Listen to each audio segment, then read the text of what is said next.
कई बार मुझे मेरे विचारों से समझौता करने के लिए विवश किया गया। 2020 में मेरे प्रदेश बिहार में चुनाव हो रहे थे।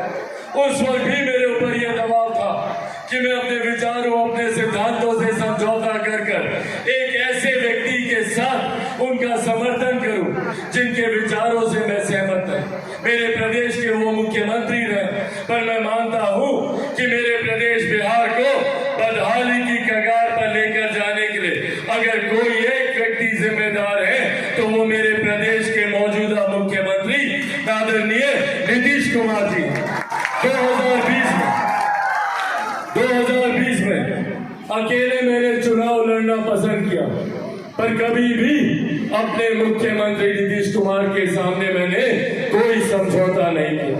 ये वही बातें हैं जो मेरे नेता, मेरे पिता आदरणीय रामविलास पासवान जी सिखा कर गए। अगर मुझे सत्ता का लालच होता, सत्ता का सुख होता, तो मैं मुख्यमंत्री नीतीश कुमार जी के साथ समझौता करता। आज मैं केंद्र सरकार में मंत्री होता, मेरी पार्टी के कई विधायक बिहार सरकार में मंत्री होते। पर अगर मैं ये समझौता कर लेता तो उम्र भर कभी भी अपने नेता, अपने पिता आदरणीय रामविलास पासवान जी की तस्वीर पर कभी पुष्पांजलि अर्पित नहीं कर पाता, कभी मैं उनसे नहीं पाता। कि ना मेरे नेता, मेरे पिता आदरणीय रामविलास पासवान जी ने ना कभी समझौता किया था, ना चिराग पासवान कभी भी किसी भी विपरीत परिस्थिति में कोई भी गलत समझौता ना अपने लिए करेगा, ना अपने समाज के लिए करेगा, ना अपने देश के लिए करेगा।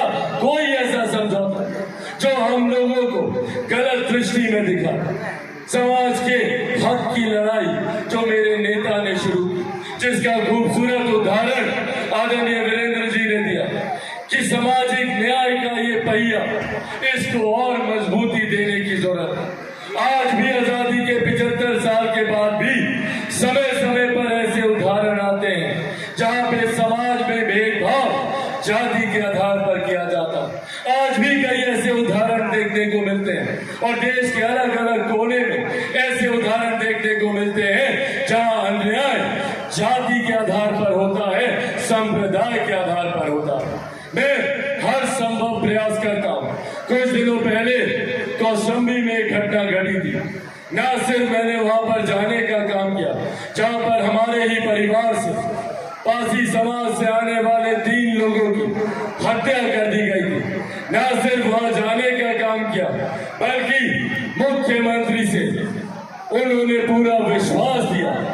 आदरणीय योगी आदित्यनाथ जी ने पूरा विश्वास दिया कि न सिर्फ परिवार को उचित न्याय मिलेगा, बल्कि उनके परिवार के सदस्य को जितनी सहायता मुहैया हो सकती है वो भी करवाई जाएगी। और आज उस परिवार को न सिर्फ मुआवजा मिला, बल्कि उस परिवार को आज मासिक पेंशन भी शुरू की गई है। और जिस तरीके से धरपकड़ उन अपराधियों की हो रही है, ये विश्वास को बढ़ाता है कि मौजूदा उत्तर प्रदेश में जो हम लोग की सरकार है, जो एनडीए की सरकार है, जिसका नेतृत्व हमारे मुख्यमंत्री योगी आदित्यनाथ जी कर रहे हैं, ये सरकार कम से कम हमारे अधिकारों के संरक्षण का काम करेगी, हम लोगों के हक अधिकारों को दिलवाने का काम करेगी। अभी भी अधूरा रहे। उनका सपना था कि समाज का हर एक वंचित वर्ग मुख्य धारा के साथ जुड़ा।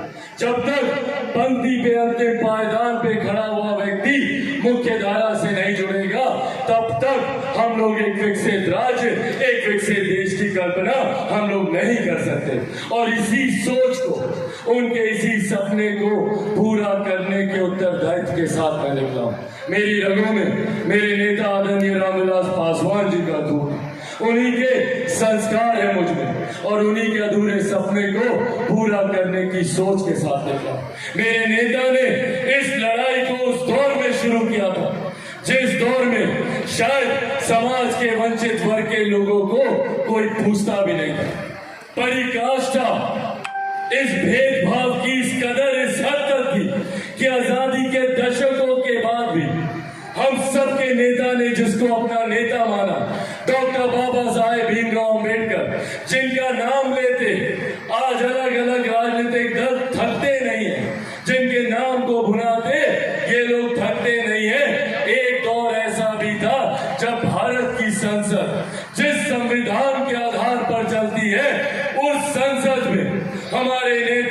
डॉक्टर बाबा साहेब भीमराव अम्बेडकर जी की एक तस्वीर तक भारत की उस संसद में नहीं थी।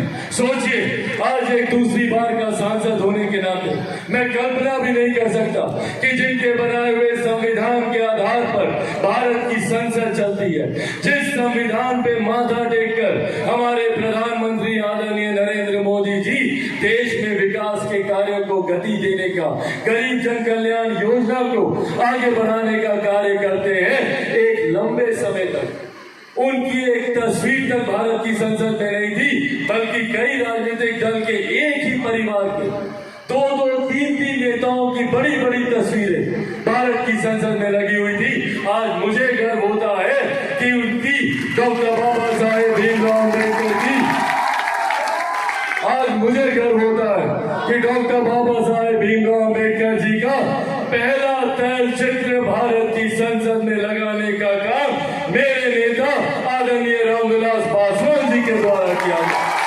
न सिर्फ उन्होंने बाबा साहब के तैलचित्र को भारत की संसद में लगाने का काम किया, बल्कि उस वक्त उन्होंने, आज अब हम लोग गर्व से बोलते हैं, भारत रत्न डॉक्टर बाबा साहेब भीमराव अम्बेडकर, उनको भारत रत्न दिलवाने का काम भी हमारे नेता आदरणीय रामविलास पासवान जी के द्वारा किया गया। साथियों, समय समय हमारे नेता ने हर वो संभव प्रयास किया जिससे गरीब वंचित वर्ग से आने वाले लोगों को मुख्य धारा के साथ जोड़ा जाए। आज मेरे तमाम युवा साथी जो मोबाइल फोन से कैमरा वीडियो रिकॉर्डिंग कर रहे हैं, ये मोबाइल फोन हमारे नेता आदरणीय रामविलास पासवान जी की देन है।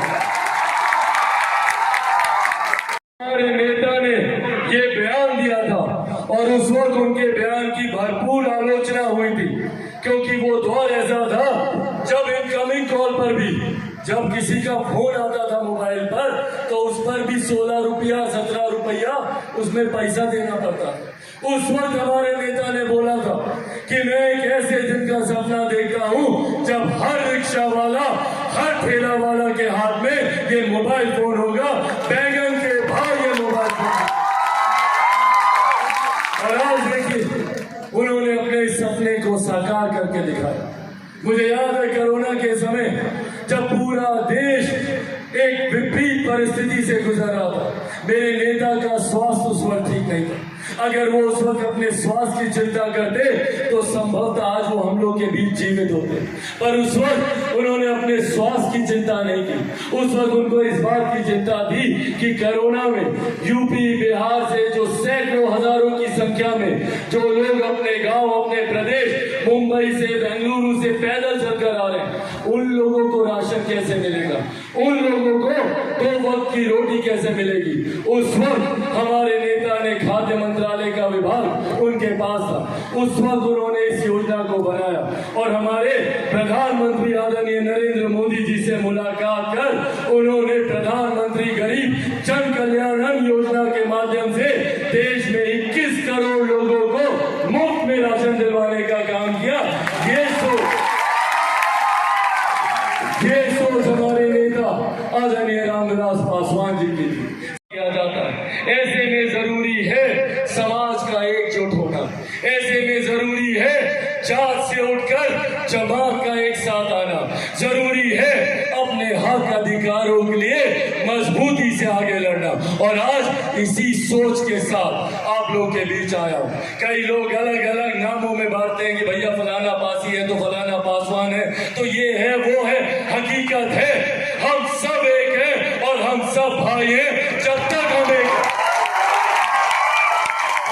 हम एक हैं, दुनिया की कोई ताकत हम लोगों को अलग नहीं कर सकती। दुनिया की कोई ताकत हमें अपने हक अधिकार की लड़ाई को लड़ने से नहीं रोक। आग्रह करूंगा चाची, सबको घर में भाई बच्चा बुतरू जो भी है, सबको ये सिखाना कि हम सब एक हैं और सबको एक रहकर अपने हक अधिकारों की लड़ाई लड़ने की जरूरत है। जब तक हम आपस में बटे रहेंगे, हैं कई ऐसे राजनीतिक दल जो इसका लाभ उठाते हैं। हमारे प्रदेश में आकर देखिए, बिहार में भाई को भाई से अलग कर दिया भैया, दलित को महान अलग कर दिया, पिछड़ा को अति पिछड़ा कर दिया, सबको आपस में बांट के रख दिया, पर बदले में क्या मिला? कुछ नहीं। जो वादा किया कोई वादा पूरा नहीं किया। तो जो लोग बांटने की राजनीति करते हैं उन लोगों से भी हम लोग को सावधान रहने की जरूरत है। एकजुट होकर, एकत्रित होकर सही मायनों में एक ऐसे समाज का निर्माण करें जिसकी सोच मेरे नेता आदरणीय रामविलास पासवान जी ने, जिसकी सोच हम सबके नेता डॉक्टर बाबा साहेब भीमराव अम्बेडकर जी ने की थी, उस समाज को साथ मिलकर बनाने की जरूरत है।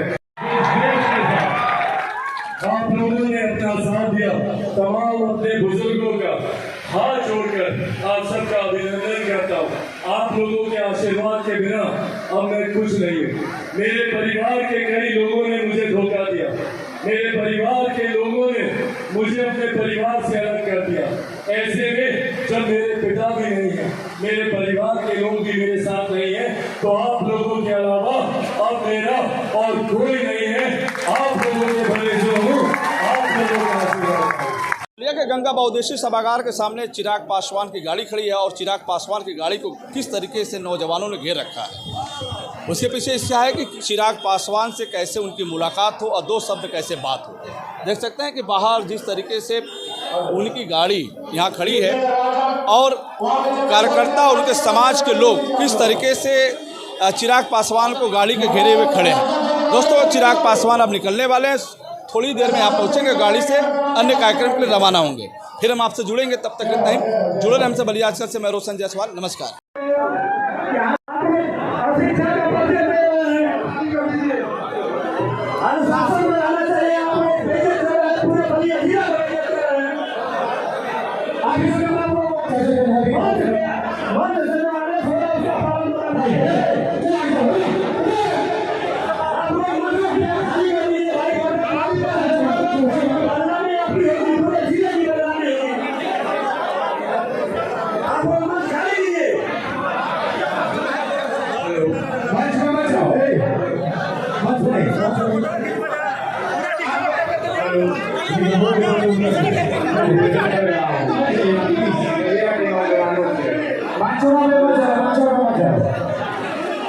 सामने से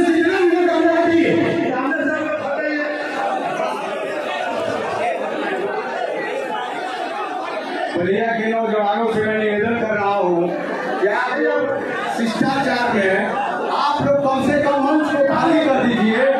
आप एक संविधान से निवेदन है कि आप मंच को खाली करें और संविधान का परिचय दें। कार्यक्रम प्रारंभ हो रहा है। मैं आपका स्वागत करता हूं।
भाई ने फैसला किया है लड़ना है, तो मुझे आज भी वो हृदय में विराजमान है कि रामविलास भाई की अंतिम सभा बलियान हुई।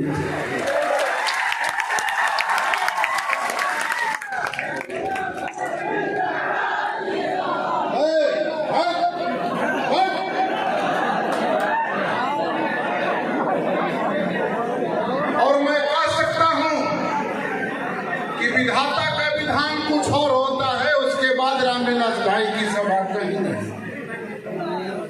मैं उनके संबोधन से, उनके समर्थन मांगने से मैं बेशक कह सकता हूं कि चुनाव में विजय प्राप्त किया और युद्ध की तरह योद्धा की तरह लड़ी।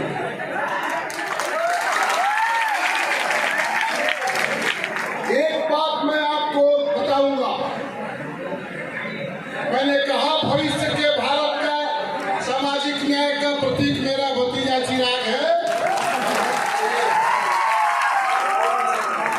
मुझे बात सामाजिक न्याय की तस्वीर ही नहीं है, भविष्य के भारत का अम्बेडकर का भी तस्वीर चिराग पासवान।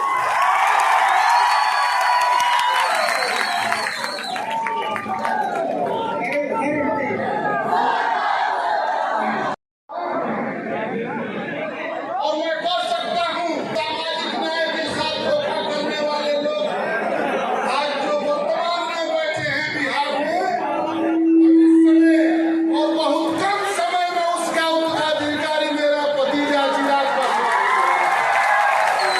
पासवान जिंदाबाद, चिराग पासवान जिंदाबाद। वो बाबा बैठेगा। ये जान लीजिए चिराग, मैं बाबा भिड़ू के धरती से मैं तुमको आशीर्वाद दे रहा हूं और भविष्य के बिहार का, ये बिहार को धोखा देने वालों के जवाब का तस्वीर ये चिराग। और उसके बाद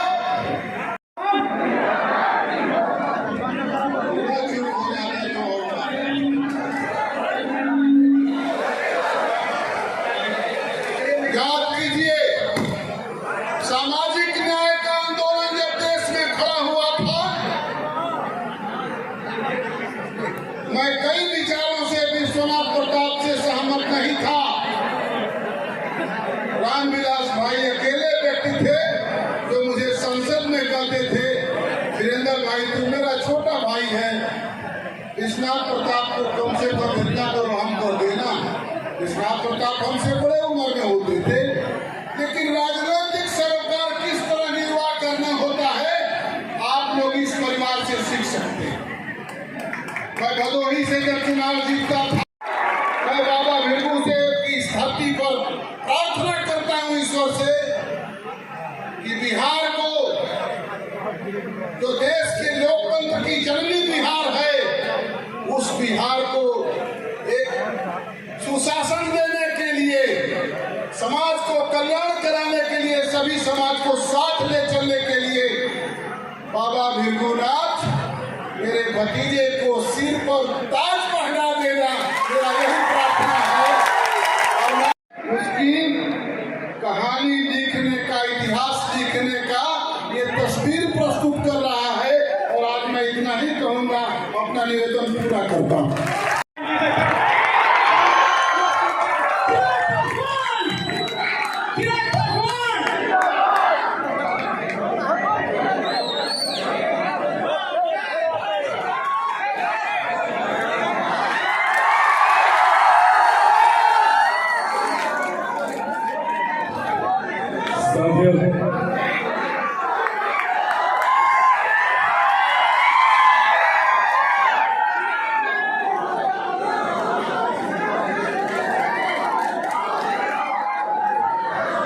साथियों, आज आप लोगों के बीच या तो मैं एक सांसद के रूप में, ना तो एक सांसद के रूप में, ना किसी राजनीतिक दल के अध्यक्ष के तौर पर आज आप लोगों के बीच मैं सिर्फ और सिर्फ आपका भाई, आप आपके घर के परिवार का सदस्य बनकर सिर्फ और सिर्फ आप लोग का आशीर्वाद है। मेरे नेता, मेरे पिता आदरणीय रामविलास पासवान जी ने हमेशा एक परिवार के नाते करवाया। आज जब मेरे नेता, मेरे पिता इस दुनिया में नहीं है, उनकी कमी को कभी कोई पूरा नहीं कर सकता, पर आज उनकी गैर मौजूदगी में सिर्फ ये विश्वास आप सबको दिलाने आया हूं कि जिस तरीके से मेरे नेता, मेरे पिता अपने घर परिवार के लोगों की हर समस्या, हर तकलीफ में बढ़ चढ़कर सबसे पहले आगे खड़े रहते थे, इसी तरीके से चिराग पासवान भी हर विपरीत परिस्थिति में सबसे पहले आप लोगों के साथ खड़ा रहेगा। आज इस दुनिया में नहीं है, पर आज जब मैं इस मंच पर मौजूद हूँ, यकीनन उनकी कमी खलती है, उनकी कई यादें दिमाग में गौरती हैं, पर आज मेरे पिता तुल्य, मेरे अभिभावक तुल्य, जिनको मेरे नेता, मेरे पिता ने अपना छोटा भाई माना, जिनके साथ मेरे पिता का सिर्फ संसदीय जीवन का ही संबंध नहीं था, बल्कि पारिवारिक संबंध था, और वही पारिवारिक संबंध उन्होंने मेरे नेता, मेरे पिता के जाने के बाद भी निभाया। और मेरे पिता की गैर मौजूदगी में हमेशा एक अभिभावक के तौर पर वो मेरा मार्गदर्शन देते रहे। मैं चाहूंगा एक बार जोरदार ताली बजाकर आप सब अपने लोकप्रिय सांसद आदरणीय वीरेंद्र सिंह बस्सी का एक बार स्वागत करें यहाँ पर, जिन्होंने